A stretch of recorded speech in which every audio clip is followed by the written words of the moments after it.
Welcome back to Missed It by How Much.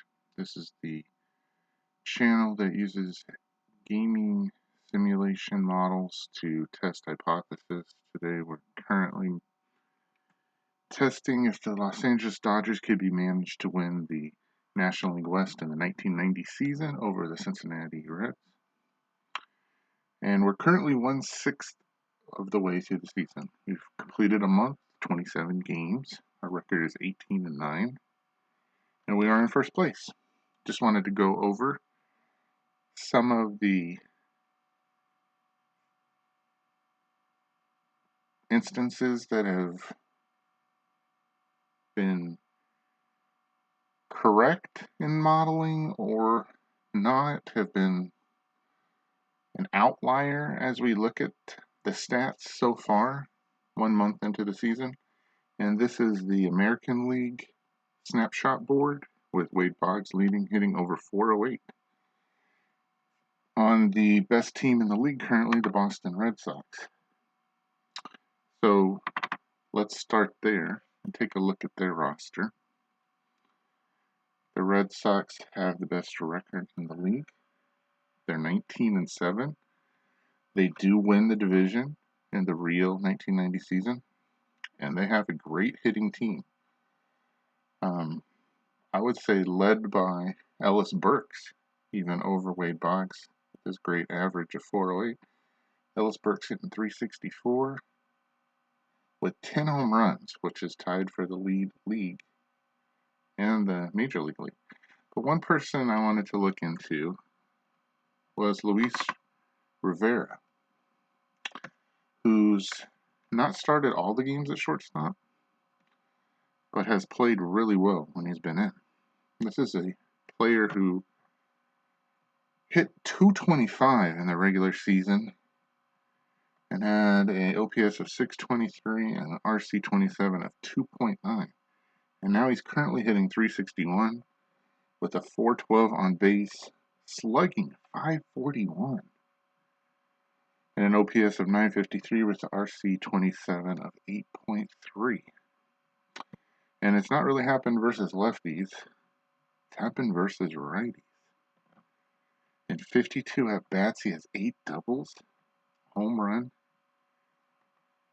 And, I mean, his OPS is over 1, which is really amazing to see. Fielding-wise, he's a little bit below in fielding percentage. But he does have 8 great plays and 13 double plays. So that's a guy who we're going to keep an eye on as we go through the season, Luis Rivera. Again, not starting every single game, but the majority and playing really, really well in this lineup. I mean, Jody Reed is playing well, second base. Tom Brunansky's hitting 790 as an OPS, even though his average isn't great. Does have 5 home runs.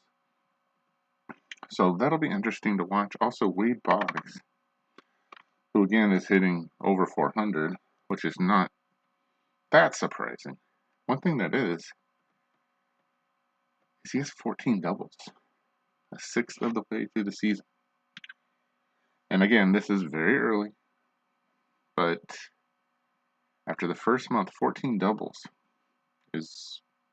would easily break the record for total doubles. So we'll see. He's cooled off a little bit in May. 360s cooling off. But this team is loaded and probably will make the postseason. Roger Clemens, I mean, that's not a surprise. Tom Bolton is somebody who I wasn't very familiar with. He had an ERA of 3.38. He's well below that, almost a run below that. And he has 6 wins with no losses. So very interesting to watch there.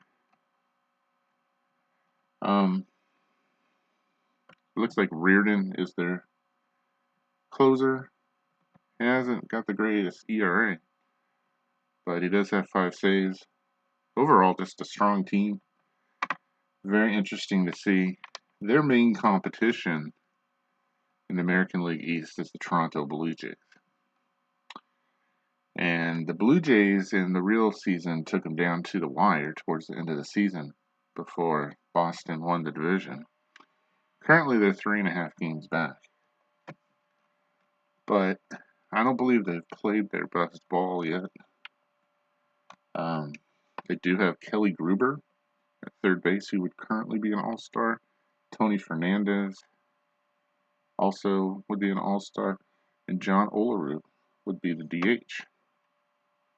Again, according to these calculations, Ellis Burks would be the MVP and Randy Johnson would be the Cy Young. And Joe Morgan would be the manager of the year. I wonder if that's just based because he has the best record or not. Let's take a look at Toronto real quick. Dave Stieb, your normal all-star type pitcher. Jimmy Key has not pitched well.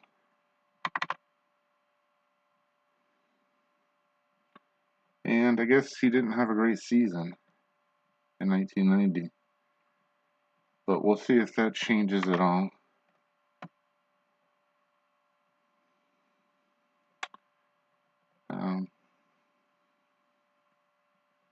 Tom Hinkie has played really well as a closer, but only been in 10 games out of 29 possible. And this lineup is just packed. Fred McGriff, Fernandez, George Bell's hitting well, although not the power I would expect. Gruber's done well. I mean, this lineup is just packed. So if they can get better pitching, I think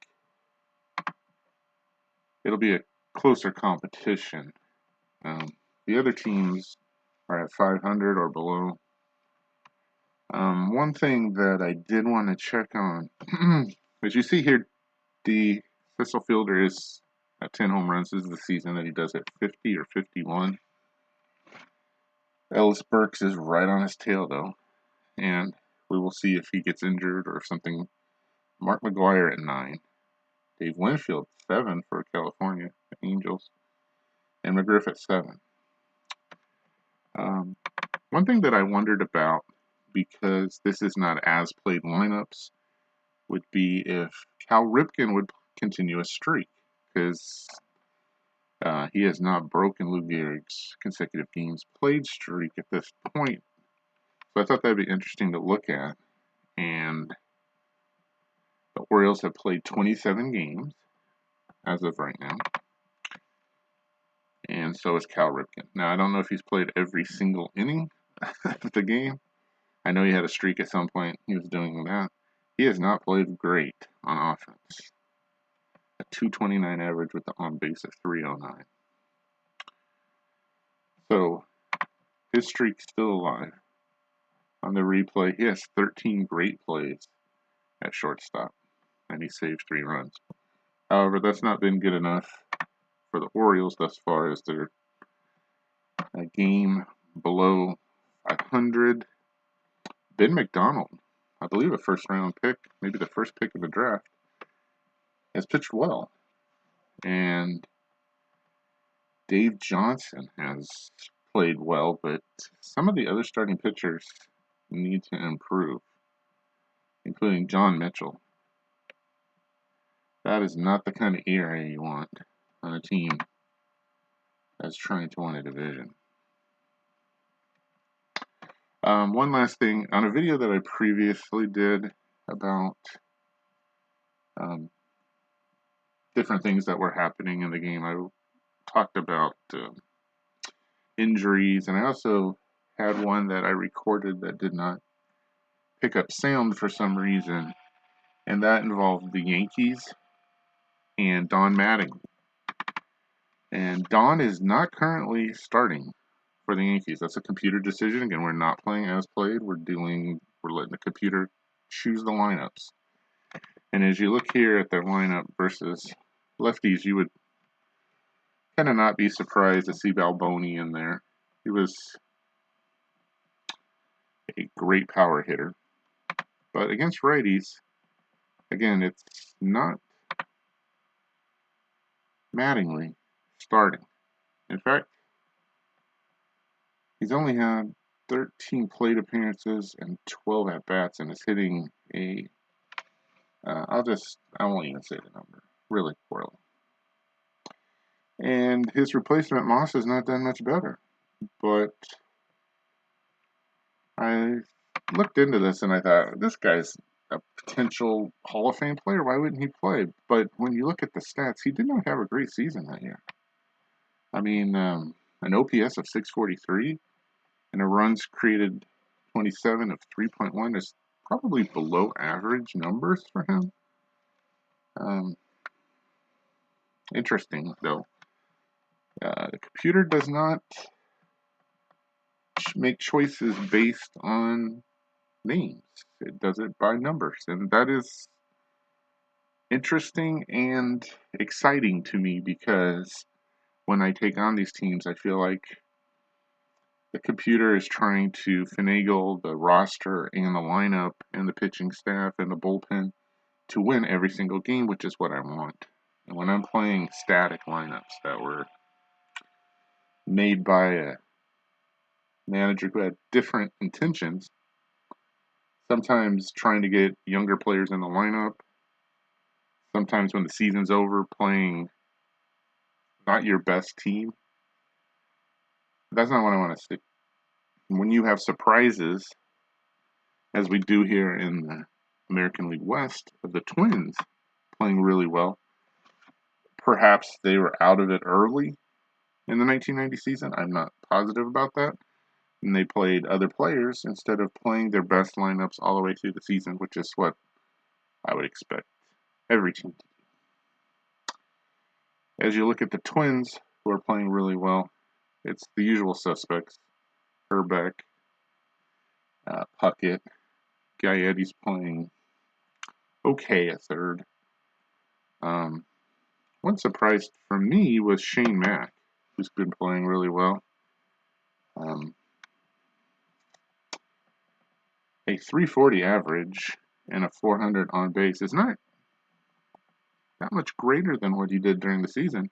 Just not a big name that somebody who doesn't follow the Twins religiously, like myself, was surprised to see, especially against left-handers. That may be the highest RC27 I've seen. In 44 at-bats, hitting over 400 is impressive. Fielding-wise, he's been playing in center field. Not the best. And in right. But again, as a manager, how I look at it,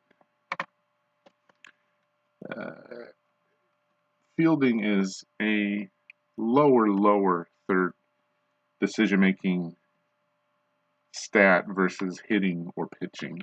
Those are the two most important things. To me, hitting is more important than pitching even. For the Twins pitching staff, Kevin Tapani has been incredible. Well outperforming his real stats with an ERA of 1.85, well more than 2 runs fewer per 9 innings. With the whip under 1 and an average against of 212, I mean, what can you say? He's got to be in contention for a Cy Young Award. Interesting that Candelaria in the bullpen has almost as many saves as Rick Aguilera, who has pitched well. Again, the computer does not play favorites. The computer does not pick one person to be the closer, it seems like. It's based on matchups, and that's what I love about this game, because that's how I play the game. I have Jay Howell, who's supposedly the closer for the Dodgers. He is rarely the person that's called to do the job. I believe he only has 1 save. I think he has 2 blown saves. In fact, when I tried to go that route against the Astros, that ended up costing me the game instead of following the stats. In 1990, Oakland was the team that ruled the American League West, and they've played through a bunch of injuries. And they're still in it. They're finally crossed over 500. Dave Stewart started pitching a lot better. I feel like this team's going to play better as the season goes on. Surprisingly, Dennis Eckersley, and I guess this is a symptom of not being ahead in many games, has only pitched 4 2/3 innings. And he's done well. I mean, these are great stats. He hasn't given up a run. But you would think he'd be in more games than us. And that's kind of surprising to me that the computer wouldn't have played Eckersley more just because he's such a good pitcher and let him pitch. I don't know if that's based on the starters going so long in the game or what. Batter-wise, they've played 26 games, and you can just go through here. McGuire's played excellent. But the other guys that you would think of are not even close to 26. Canseco's played 14. Henderson's played 18. Excuse me, Ricky Henderson has played 18. Dave Henderson has played 18. And so even Carney Lansford's been out for some. He's only played 17. Remember, the maximum injury allowed in the way I have the game set up is 2 weeks. So if they could get healthy, I think the A's would definitely give Minnesota a closer race. Although 2.5 games by no means knocks you out of contention. Seattle Mariners are just above 500, and that's with Randy Johnson pitching, Randy Johnson style. I believe that he has pretty much carried this team. I remember a great game against Boston earlier in the season. Looking at this lineup, though, they've played 29 games. They've had good production from Jeffrey Leonard. I believe he's an all-star possibility. Well, Marvis Kell, who I've always associated with the Cleveland team, has been playing excellent in limited work. Edgar Martinez, been good. King Griffey Jr., I still expect more out of him than this, but he is hitting over 300. His father's been injured, and he was playing decently before that. So I'm kind of surprised Alvin Davis, 241 average, 2 home runs. That's a little low. Jay Buhner, this might be a little too early for the Jay Buhner that I remember.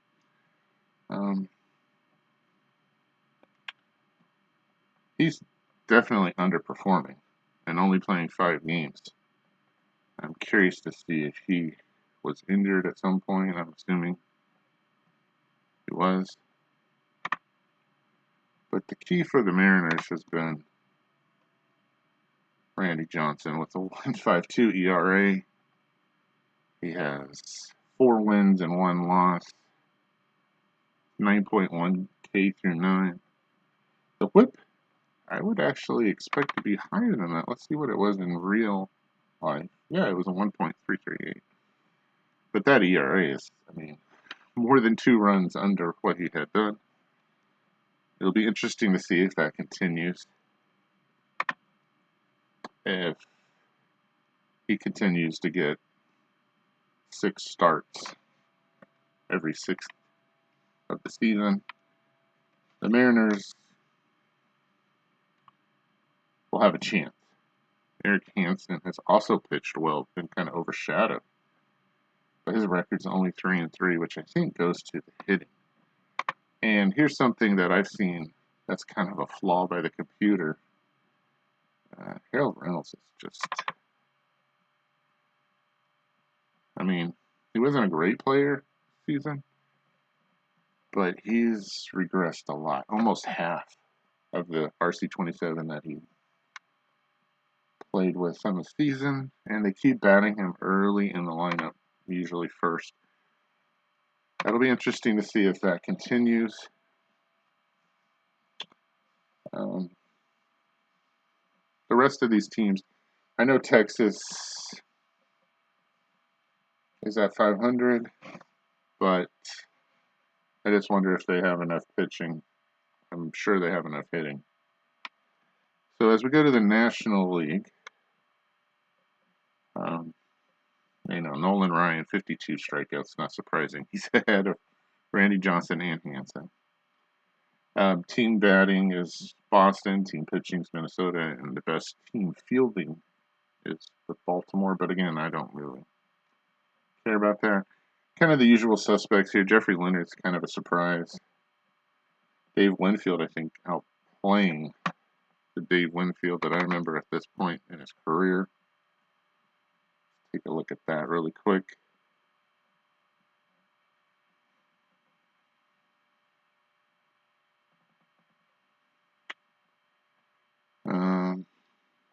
Playing almost every day. He's hitting 292. He has 7 home runs. On base percentage of 360. Let's see how that compares. Yeah, that's a lot better. I mean, he is a third of his home runs that he would hit for the entire season. His slug is well over 100 points. His OPS is 150 more. His RC27 is 7.7. So the Angels kind of riding Dave Winfield, it looks like right now.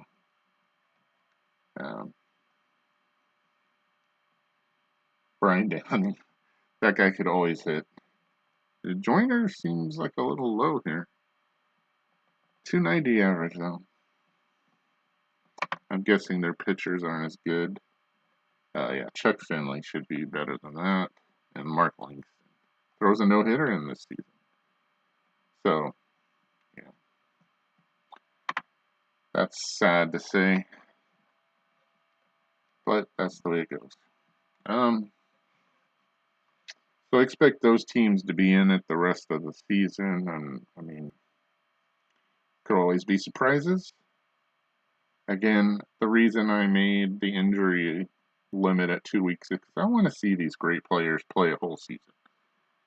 I don't want somebody to win just because another guy has a freak injury. Taking a look at the American League, we move to the National now. The Dodgers and the Mets have currently taken a hold in the East. Dodgers in the West by 3 games. The Mets are just a half a game over the Cubs, half a game over the eventual champion in real life, Pittsburgh Pirates. Philadelphia is at 500, but they're only a game and a half back. Montreal is under 500 and only 2 games back. Only St. Louis looks like they're in trouble. In the West, San Francisco, I said 3 back. Cincinnati, 4 back. They started off slow, got going, and then regressed a little bit. Houston over 500, 4 back. San Diego at 500 is 4.5 back. And Atlanta got that young pitching staff. Okay, taking a look at National League leaders. Lenny Dykstra is hitting 385. Not surprising. He had a really great season in 1990. For the Dodgers, Cal Daniels and Eddie Murray are both overperforming as of right now in terms of batting average. Daniels has the most home runs in the National League and the most runs batted in. And part of that is, I think, moving him to the 2nd spot in the lineup. There you see the All-Stars Murray and Daniels. I think that Scioscia should get some consideration there. We lead in batting and pitching. And we have the best starter that we moved in from the bullpen. But let's take a look at the Mets really quick. One of the thoughts that I had at the beginning of the season, the reason that Davey Johnson did not survive managing the Mets this year was because he stuck it out at first base with Mike Marshall, who's really performing well, but he's not a starter against righties. That's Dave Magadan, and that's the man I wanted to see play more, and he has.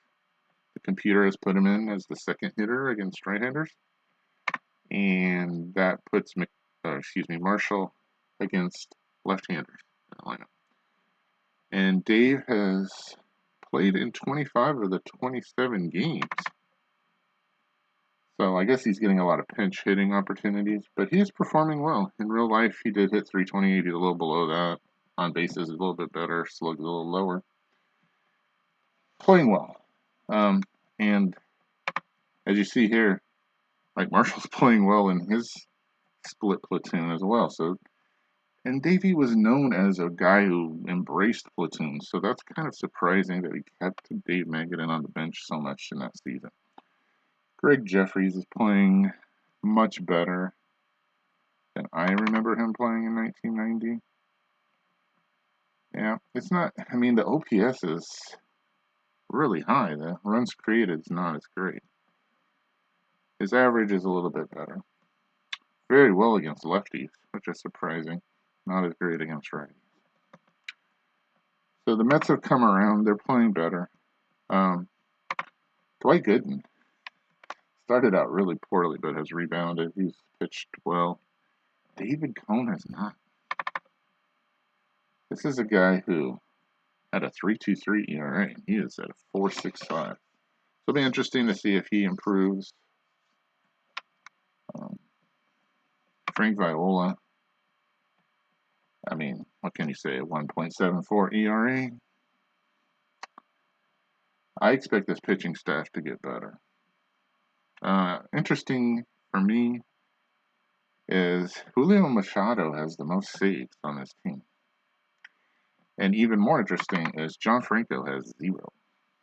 This is a guy who had 33 saves in the real season. And he's only pitched 12 innings and has given up 8 earned runs. I don't know what's going on there.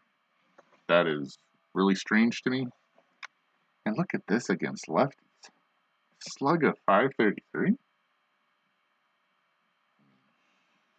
That'll be interesting to see how that continues. If it continues, I remember in a game early in the season where we did a scouting report watching the Mets, they went to Machado instead of Franco to try to get the save at the end of the game, and it worked, but it just seemed strange.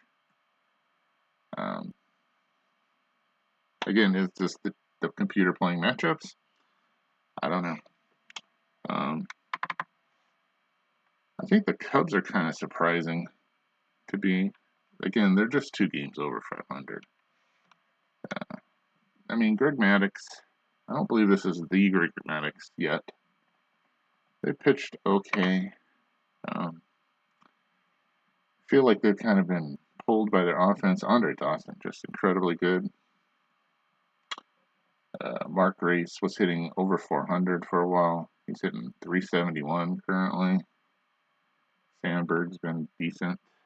I mean, pretty good. Lineup.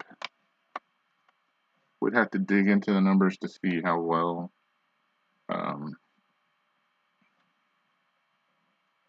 their schedule, how hard it has been thus far. This division, though, was in the real season primarily a race between the Mets and the Pirates. And I know how tough this team is, having played them previously. Their lineup is just brutal. And that was missing Drabek as a starter. Barry Bonds, nothing changed there. Bonillas had a long hitting streak. I don't know if he currently has a streak or not. He does. It's 18 games, so that'll be interesting to watch in the future.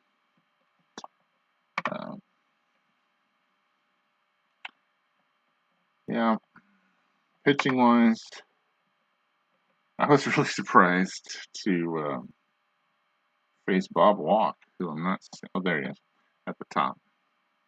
He pitched really effectively against the Dodger lineup. Doug Drabek, that's crazy ERA. 1.55. He has 5 wins. I think this team will be around the whole way. Not really shocked there.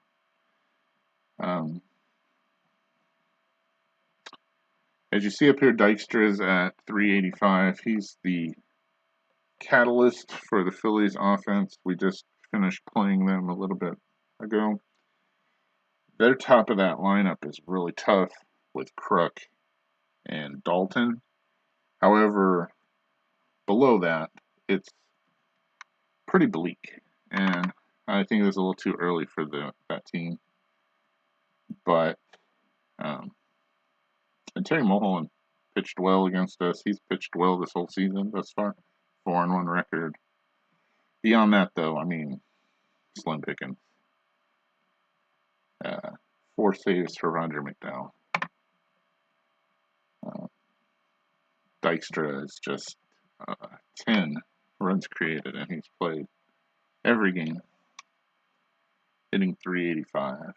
And he has a hitting streak of 17 games, so he's one behind Bonilla.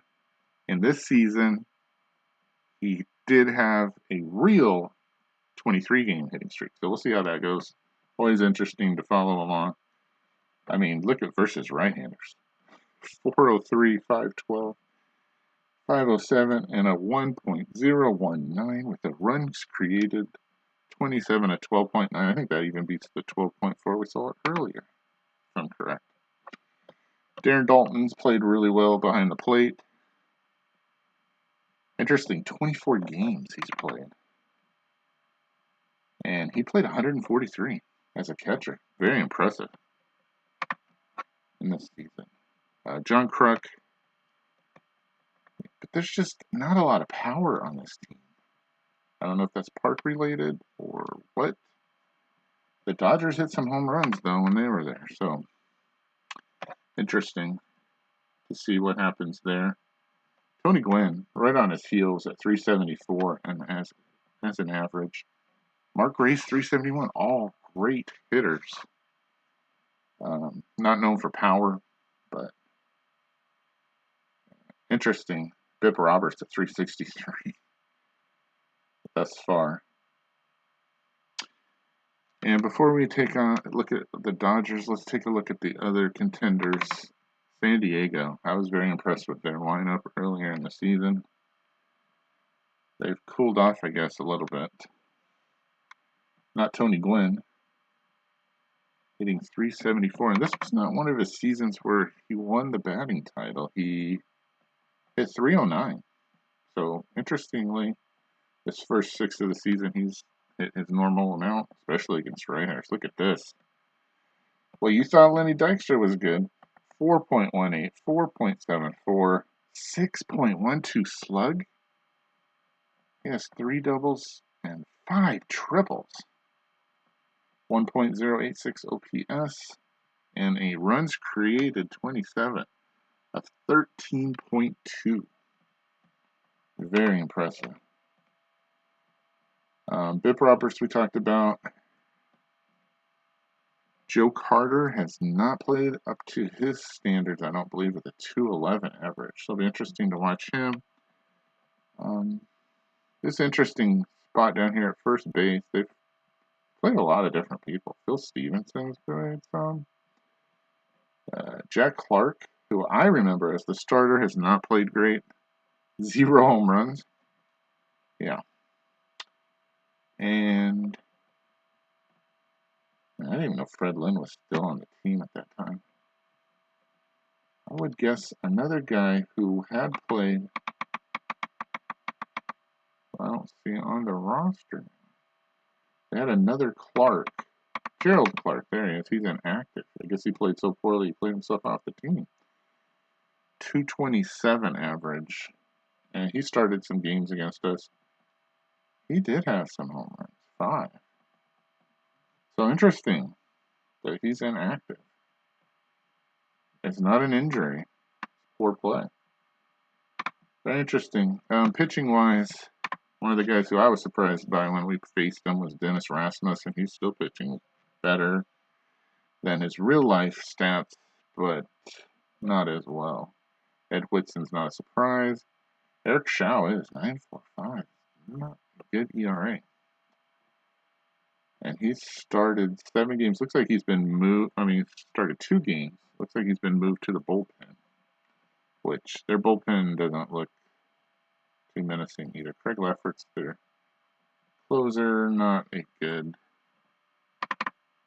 ERA. Let's take a look at Rasmussen real quick. His real ERA is 4.51.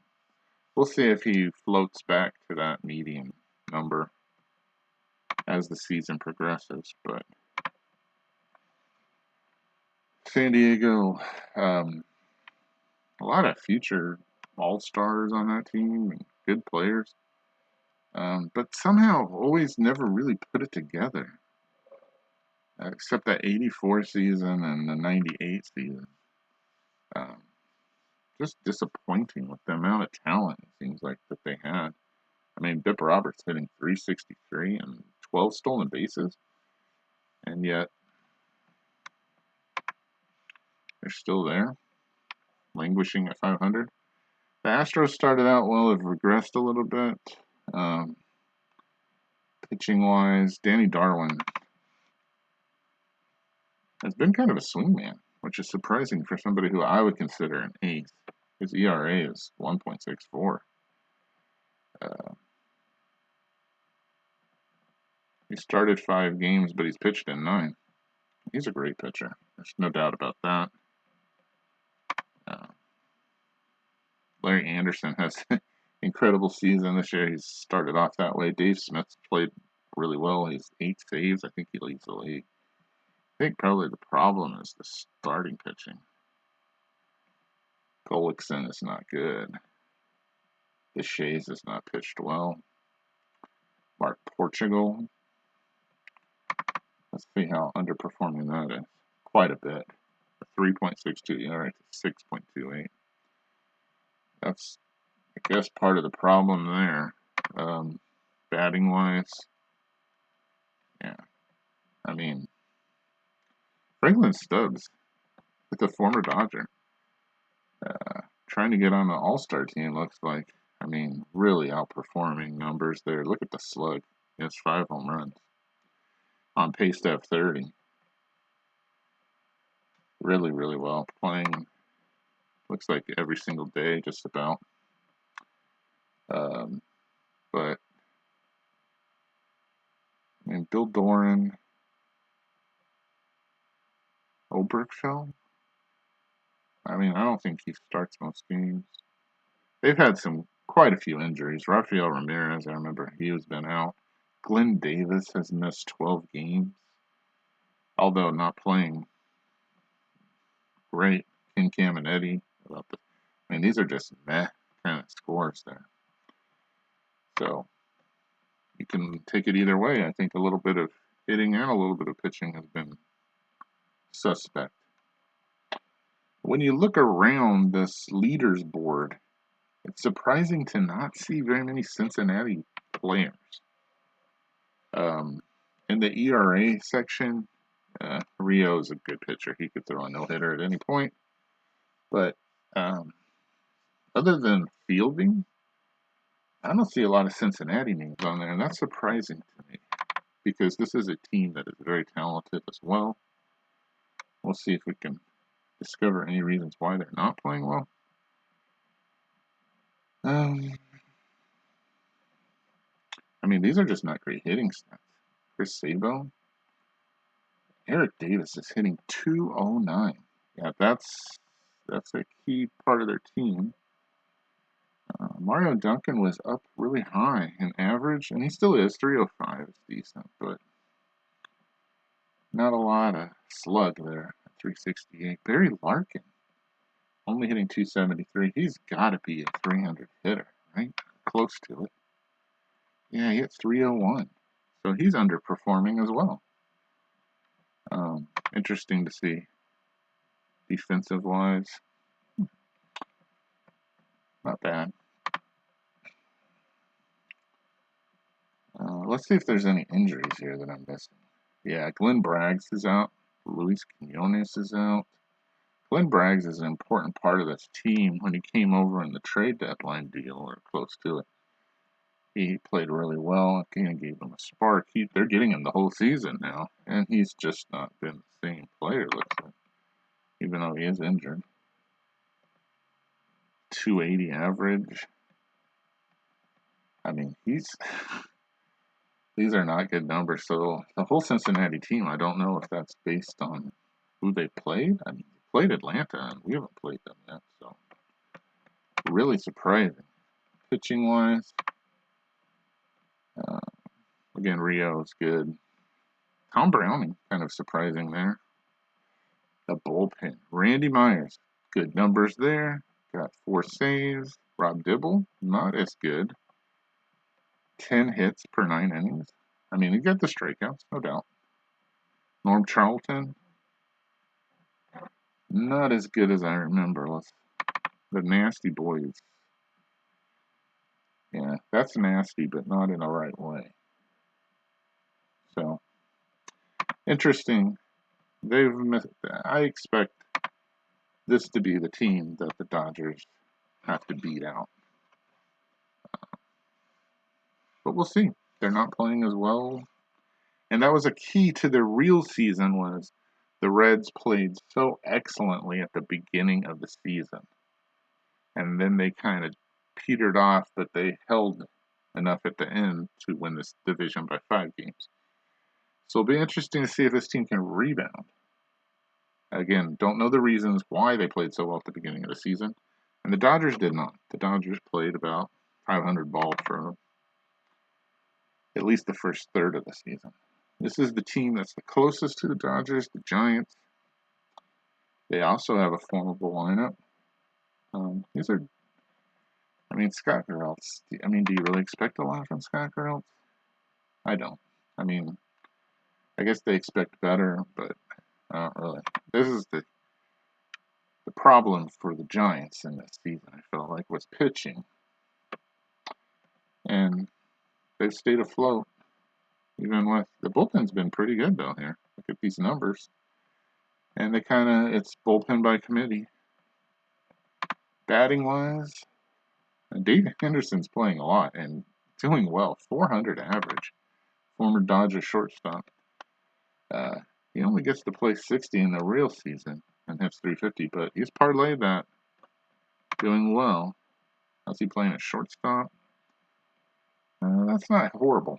So, a nice pickup by the Giants there. Kevin Mitchell's kind of leading their offense with Will Clark close behind. They're both hitting right around 300. Mitchell at 321, Will Clark at 299. Terry Kennedy's played well in spot starts. It looks like that he splits time with Gary Carter. Gary Carter hits against lefties and Kennedy hits against righties. I mean, some good hitting here. Robbie Thompson. I mean, it's a good team. We'll see if the pitching holds up over the whole season. Again, don't see a single San Francisco All-Star based on this list right here. Their batting is good. I don't see their pitching. So, a couple notes on the Dodgers. I know you hear about them enough on this channel. Obviously, the offense is led by Cal Daniels and Eddie Murray. Cal is well ahead of his stats. I mean, right now he has 8 home runs times 6 is 48. He'd be nearing, lead league in that category if it continues. Hitting 360 is well over. I mean, all these numbers are just out of sight. 12.2. He's not hitting lefties as well as he did in the regular season. We'll see if that improves. But I mean, okay, we talked about Lenny Dykstra 14 and some other players around it. Look at his runs created 27 versus right-handers. And he's played just about every game. I think he had 1 game off. He's 17.3. That's ridiculous. His slug is a 769 against right-handers. And he's hitting 400. with almost a 500 on base. Can't ask more than that. His fielding is horrible, though. 6 poor plays might lead the team. -3 in runs scored. Again, don't care about the defense. Eddie Murray has kind of shifted his hitting style based on being a leadoff hitter versus number 3 hitter. His average has actually gone up. The slug is a little bit lower. That's the trade-off. He only has 2 home runs. But as a leadoff hitter, I don't really need him to do that job. The runs created is still 9.2. All these numbers are good. Again, against lefties, as a team, the Dodgers do not do as well as against right-handers. But all these numbers are incredibly high. I mean, you see them there, there's no point. And his fielding is better, even though he has a -1 run saved thus far. 4 great plays and 0 poor plays. The third player who doesn't get a lot of credit in his age 32 season is Mike Scioscia. He's played all but 2 games. He's well performing. Average, on base, slug, everything has been excellent. He's outplayed against lefties, which I thought he would be as a hole in his game. He's played much better, and he's outperforming how he did against righties. Just, you look at the numbers there, everything is excellent. Looking at fielding, 70% throwout rate, -2 runs scored. He has no good or bad plays. 2 pass balls, 2 errors, so he's below in the projection as well. He's just been great. Kirk Gibson started the season on the bench because of Chris Gwynn's problems. He's gotten a chance and he's performed. And he's ahead. The thing I worry about is durability is a 5, which, according to the manual for the game, says he's going to miss probably a quarter to a half of the season. So that'll be interesting to see if that really happens. Remember, I have a 2-week maximum injury designation. You look at those numbers, they're just excellent. Against right-handers, just crazy. Even hits lefties pretty well. So, defensively, he's horrible. No matter where I put him. Although, he doesn't have any runs saved. It's 0, so maybe I just don't give him the credit he deserves. He has a couple poor plays, though. Lenny Harris is next. He's outperformed, been much better against lefties than expected. So just a good job there. Fielding wise, at third. He's a little below. He's performing better percentage wise. Run scored is -2 poor plays. I mean, not a lot of double plays. He'll be right on pace for 11 at that. However, one of the things I like to do here at the beginning of the season is move things around, and he will get moved around. He can play second base, and he will play second base in the upcoming games, trading off with Mike Sharperson. Stan Javier has not done as well against lefties as I expected. He's right on pace against righties. Fielding-wise, I thought he'd be a center fielder. He has not played great. He's actually better on the corners. So look for that. One of the ideas I'm playing with is moving Samuel to center field versus lefties. Sharperson, who was the spotlight on in this game, taking over for Alfredo Griffin, trying to make that difference, has played a little bit under what I expected. He got off to a blazing start, but May has not been great to him so far. He had a streak of just like 18 straight at bats without a hit. He's doing decently, though. I mean, much better than Alfredo Griffin could do. And at shortstop, I mean, that's not good. But again, we don't put a premium on that. He will get some starts at third, and we'll see how he does there. perhaps that's his better spot. His pivot is not great at 3, and that's kind of holding back some of the double plays. Here's the guy I want to talk about. Juan Samuel missed 10 games, injured early in the season. I thought he would be my second baseman. And since coming back, he has not played well. I mean, 196 average. This looks like what I could get from Alfredo Griffin. Okay. He's been okay against lefties. An 862 OPS is fine with a home run and 17 at bats. And he will continue to play against lefties. It might be in center field, though, since he can do that. Against righties, though, he is disaster. I mean, I think Alfredo Griffin could do this. And one of the strategies I'm going to work with is Samuel is not going to be an everyday player. He does have speed. He can run. I could use him as a pinch hitter. He's great against lefties. I don't think he's a second baseman. His double play pivot's better than Sharperson, but his numbers are just as bad on defense as Sharperson is at shortstop. 2 poor plays. I mean, he's not even played. I mean, Sharperson's played almost every single game. And he's on pace to have 45 negative run saves. I mean, I can't even believe Sharperson would have that. Let's see. 32. So he's a worse fielder than Sharperson. So Juan Samuel is going to be strictly left-handed, which opens the gate for Jose Vizcaino. Although I do worry about his durability numbers, only a 4. And he does not hit righties well, but here's the key. He does not strike out as much. And in a lineup that is not power-driven, yes, Cal Daniels can hit home runs, but that's about it. I need somebody who can keep the lineup going. And what I mean by that is, yes, Vizcaino is not going to hit well. He's barely over 200, which against Samuel is still much better. But he doesn't strike out. He has a total of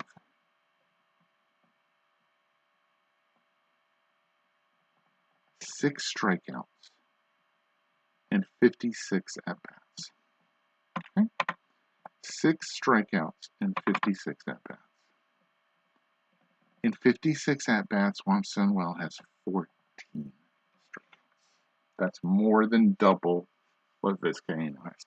And when you strike out, you can't move runners up. Sometimes I just need a fly ball. Just a single fly ball. Sometimes I just need a ground out to the correct side of the field. And I can't get that when you're striking out that much. So here's what we're going to try for at least the next 6th of the season. At least till we get to a 4th of the season. Vizcaino is going to play every day if he's not injured at shortstop. The added bonus to that is Vizcaino has been pretty good at short. Percentage has been above what I expected. He's saved 1 run. He's had poor plays, but he's also had some great plays. And the double plays have come with him. Even though his pivot's only a 3, he's got 9 double plays. And he looks expected to save us 12 runs. Again, not a defensive guy. This is primarily because of the strikeouts that you get with Samuel. The other guys at the bottom barely play. Gonzalez is defensive replacement. So I guess now Brooks is as well. Both of these guys not hitting. Rick Dempsey could be replaced in the future. We do have a future all-star catcher in Darren Fletcher. The only scary part about that is he's only a 4 at catcher. Those are his stats, pretty average. I don't know that his batting, that's pretty sad. But then again, so are Dempsey's numbers thus far. I don't believe he has a hit. I mean, these are decent. I mean, these are below average numbers. But he hasn't done anything thus far. He's had a walk. So we'll see. I'm not making that move for sure yet. Pitching wise, Big changes here. Ramon Martinez still, I believe, the ace, even though he had a bad outing. Mike Morgan is probably down to the 5th starter. Belcher's probably 4th. Neidlinger, after the injury, is probably my 3rd starter. And Hartley has moved from the bullpen to the starting rotation flawlessly. Look at these numbers. He's on pace to throw almost 200 innings. We'll see if that's possible.